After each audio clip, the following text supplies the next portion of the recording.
Lho, artinya apa kuwi? Tung plentong. Jan apik. Terus piye?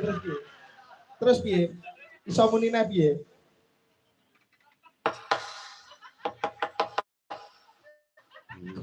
Piye? Kowe apa ning jeding? Ya, aku nyauri. Ya, nganggo iki. Ya. Piye apa wi? Iya, Wuk. Oh, cilik ya muni lho kene kono. Bun. Cilik ya muni ya. Tekok piye neh? Iya, Wok ngono to. Iya. Terus aku muni neh. Piye? Wi, Apa kuwi? Kowe apa kena telek? Lah bengi-bengine jeding mek apa? Terus tak jawab. Jawab. Nah, iki. Ya apa tuh woman? Dramben to. Kok? Dramben. Ya apa? Telek utahan wong loro karo inces lho. Mbok jawab ora? Apa kuwi? Kowe apa gak pengen? Terus tak jawab neh. Jawaban. Apa kuwi? Aku iya. Dah, ya dah. Bawa. Bawa. Nah, Milo, apa? aku ora iso bawa.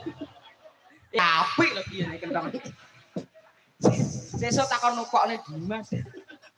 Lah aku kuwi lho mbok gawa ora apa-apa. Iki. Heeh. Lah nggenmu iki bendole ogak ning kene malah ning kene. Hernia. Bawa. Paling ora kowe kuwi ya tak angkat dadi anakku sing darep. Masih gendis. Paling ora kowe ya iso nyontoni adimu sing ning omah. Kaya rame golek sing apik to, Mas. Mas gendis kaya gendruwo ngene iki. Gendro patakmu kuwi. Kok goleke kok Dimas wong ganteng putih. Lah kowe iso ngarani aku gendruwo kowe gak ngilo to. Tanah pake yo ngene iki lho. Koso yo ben to nek aku gendruwo. Wong pake yo roh dhewe lho kowe. Tapi ngelokne aku gendruwo. Yo mboten to ya. Berarti sing gendruwo ora aku tok. Sapa? Sapa termasuk sapa? Termasuk semua barangnya ya tunggu. Wes, bawa. Moji. Bawa apa pelak Mas Rendro? Bawa apa kuwi? Pelak. Jenang kula. Jare kowe iso ular kambang. Ora. Iso nek jare. Ora iso. Jajal ular. Dek isone ular jati kok, Mas. Jajal ular kambang ya jajal ya ben tidak ngerti sepuh. Ayo, ular kambang. Iki katelah tiwuk dua suara. Moh kaya bojone Treming lho. baca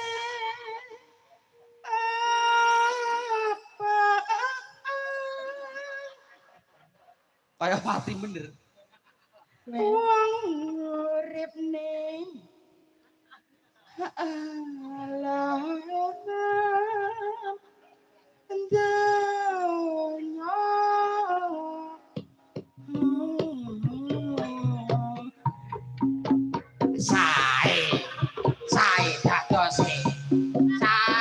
sae dadose jolali mes kentung gotong royong nang gawe susah rawa ben geblak ya ben Terus halah kaya marahi to iki ora aku ki pelatih kok aku ki melatih latih apa? melatih bela diri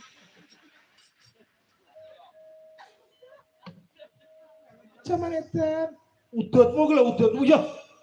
masalahe golek pembeduk bekas begenggek mau udut yang diloroi